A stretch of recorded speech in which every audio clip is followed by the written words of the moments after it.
Bonjour et bienvenue dans l'édition du 28 août de La Chapelle Info. Voici les titres. La commune s'est dotée d'un nouveau logo. Et l'actualité en bref.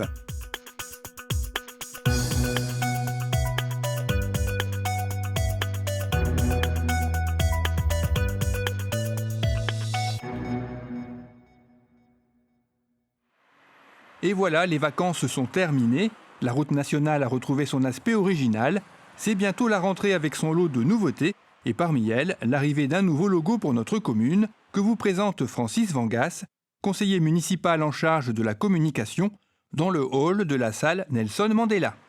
Bien, parmi les innovations de cette rentrée à la Chapelle d'Armentières, nous avons en particulier la création d'un logo pour l'image de notre commune.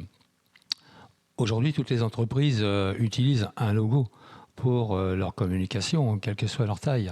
C'est un élément essentiel de leur identité visuelle. Et bien, ce qui est vrai pour les entreprises l'est aussi pour les communes. Et d'ailleurs, la plupart de celles qui nous entourent ont déjà un logo à leur disposition. À la Chapelle d'Armentières, nous avions, et nous avons toujours bien sûr, les armoiries. Sauf que les armoiries sont basées sur des critères historiques et donc portent essentiellement l'histoire de la commune, mais ne reflètent pas suffisamment son développement et son avenir. Et nous voulions donc avoir une identité visuelle un peu plus moderne. C'est ce que nous avons cherché avec la création de ce logo, qui vous est présenté dans cette vidéo et que vous verrez apparaître maintenant de plus en plus dans les différents documents qui émanent de la commune. Ce logo est caractérisé essentiellement par un volet en quelque sorte en 3 panneaux qui exprime l'existence à la Chapelle d'Armentières de 3 grands quartiers importants. Vémacar, bien sûr, le bourg, qu'on a étendu jusqu'au carrefour Ringot, et puis la Chauque. Voilà. 3 quartiers qui sont également exprimés dans les initiales de la commune, L, C et A. Et les couleurs qui ont été choisies sur la base d'un cahier des charges que nous avons élaboré.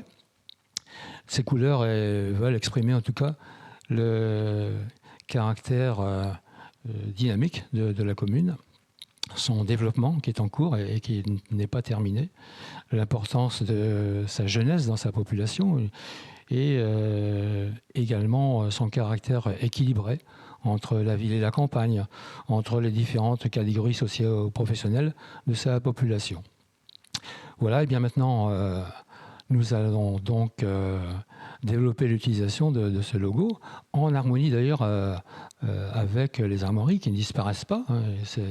Elles restent dans notre patrimoine et nous les utiliserons tantôt ensemble, tantôt séparément, selon le cas.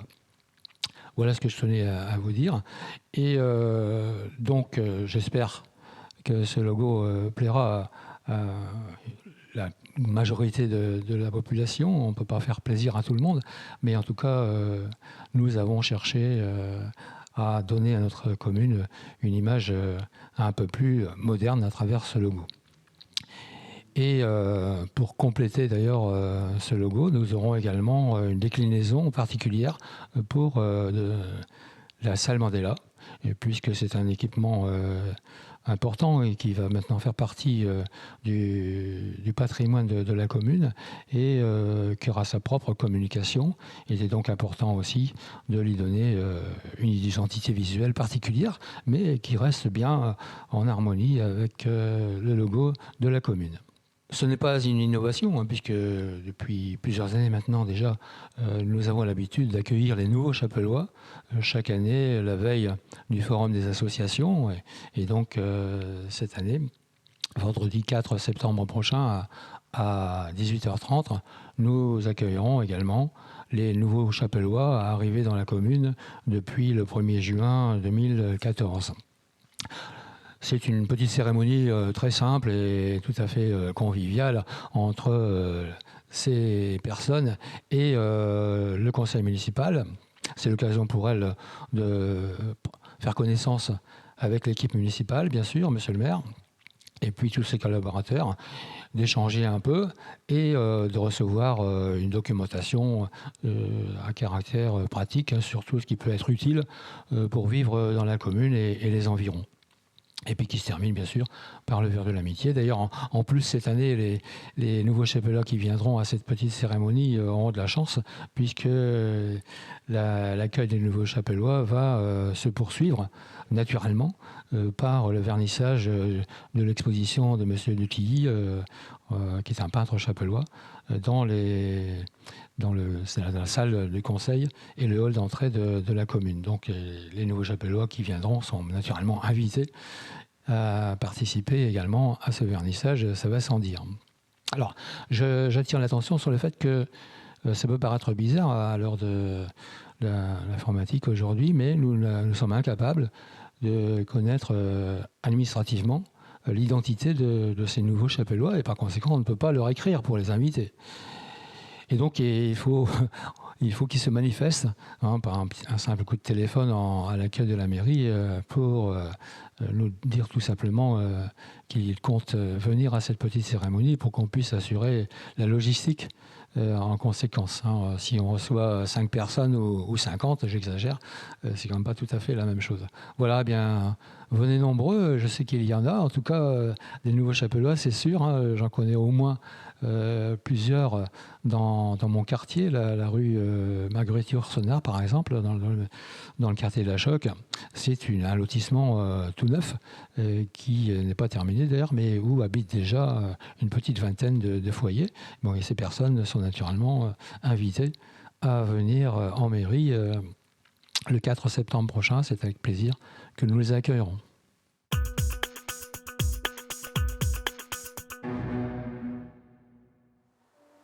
Le club Bruce Lee Shaolin Tao a organisé un cours en plein air le mardi 11 août dans le parc situé derrière l'église de la Choc. Ce cours était initialement prévu le mardi 4 août, mais fut reporté en raison de la météo. Comme beaucoup d'associations, le club marque une pause estivale de 2 mois et ce cours a permis aux adhérents de faire une petite révision des connaissances, axée principalement sur les points énergétiques du tai chi. Ce fut l'occasion également de découvrir d'autres méthodes qui seront enseignées l'année suivante, et cette fois-ci, le président du club, Christian Declercq, a effectué une démonstration de tai chi à l'éventail. Si vous êtes intéressé, le club sera présent au prochain forum des associations. Les centres aérés du mois d'août ont organisé leur fête de fin de saison le vendredi 21 août au complexe sportif sur le thème des personnages de dessins animés.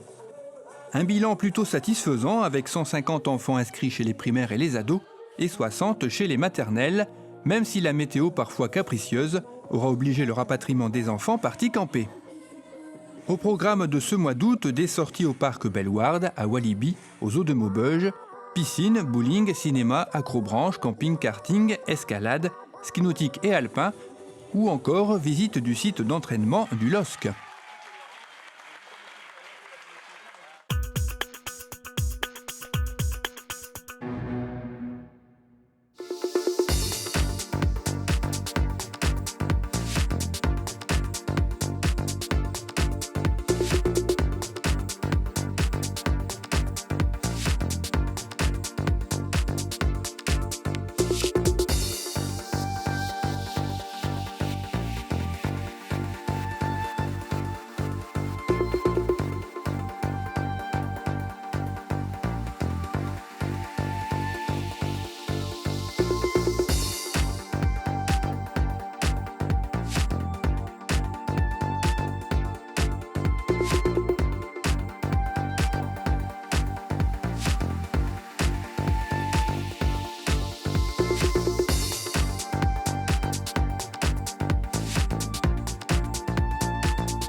Cette édition est terminée, merci de l'avoir suivie.